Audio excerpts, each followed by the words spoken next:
Electric vehicles have taken the world by storm. Fast, efficient, cheap to run, and one of the big players in the global energy revolution.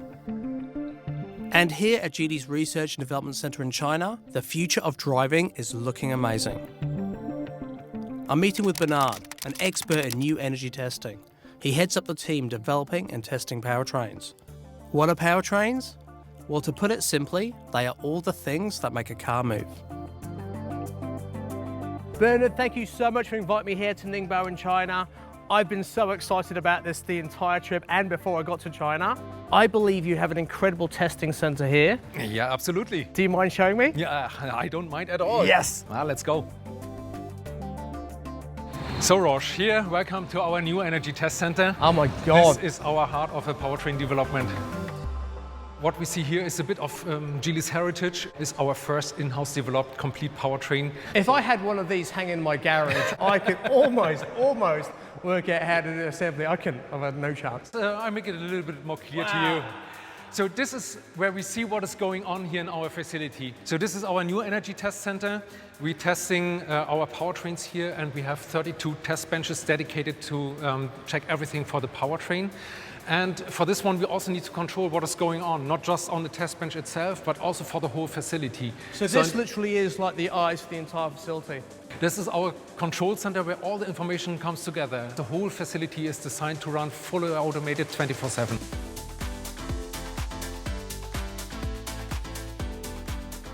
When you look at vehicles holistically between now and let's say 2050, what do you see as being the biggest sort of uptake over the next 3 to 4 years? I think here in China, the transition will still go on to the electrical drive because this is also pretty much pushed forward. And we have good site conditions. We have a very good charging infrastructure, which is also one of the fastest growing one in the world. The Chinese have literally looked at the global energy revolution and said, you know, we need to provide infrastructure, get that charging infrastructure right, make it, you know, financially viable for the end user to buy electric vehicles. Yeah.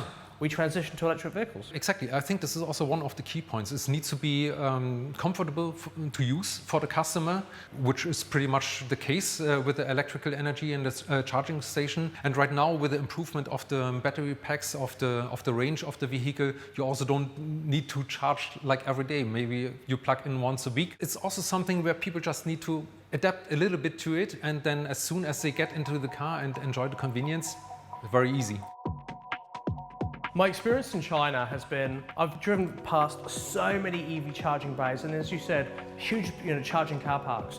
It's one of the biggest lessons we have to learn in Australia and really take from China. Australia's a huge continent, right? So we love going camping, we love the great outdoors. Yeah. And really one of the key concerns that we have is if we are going to drive 200 or 300 or 400 kilometers, which is beyond the range of potentially the battery, and we don't want to stay there overnight. We want to be able to drive to what we call a servo, a petrol station, plug our car in, and by the time we come out from having lunch, then you're good to go. The car's good to go. Absolutely. It can drive another 200 or 300 kilometers. Also, our vehicle offer quite good, interesting features. If you go for camping, as you have vehicle to grid or vehicle to load appliances, you can power devices from your car.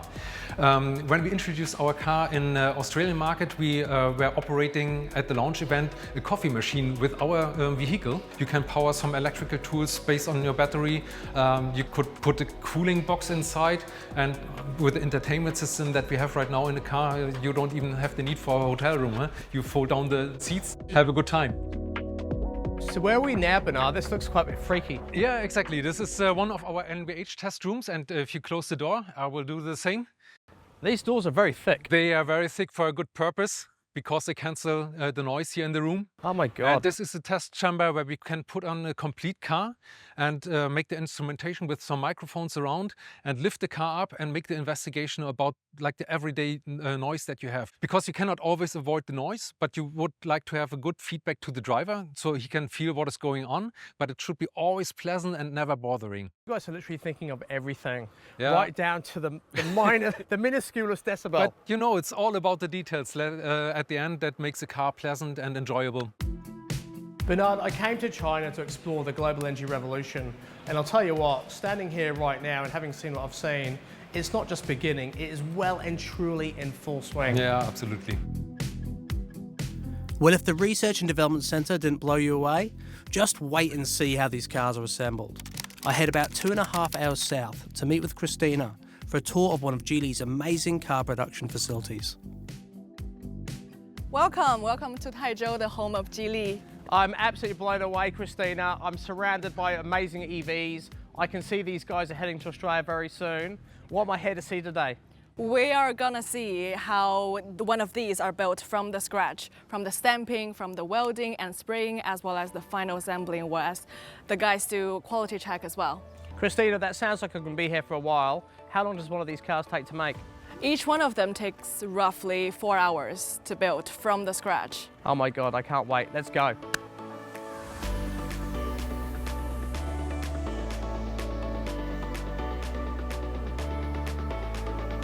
So this is very cool.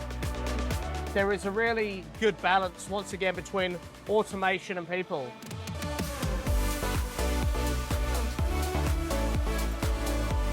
So Christina, we've walked into this huge room. There's loads of what looks like die casts, but they're not, are they? Yeah, they're actually stamps. Wow, so literally a sheet of steel goes into each one of these. It literally stamps out a part. Exactly. And then this flow chart just describes the process that piece of steel goes through. Yes. So this is the final assembly line for the chassis, the transmission and engines. From the first vehicle from the start, it takes about 20 minutes, which means there are 20 separated working stations with each and every staff working on each one of them. So you literally got 20 crews. They've got 1 minute each to complete their task. Yes. They hand it to the next crew. Exactly. They do their task. Really from an empty chassis all the way through to transmission, engine, back around, wheels are on, steering wheel's in place, the display's almost in there as well, has only taken 1 hour. 1 hour. It looks like the car is pretty much complete. I mean, I can see the seats in place. I can see the car actually looks like a whole car. So this is the final step of the final assembly line, a reassessment of any quality issues. So that's where the name comes from, the OK line. I literally feel like I've only been here for a few minutes, yet I've seen an entire car being built.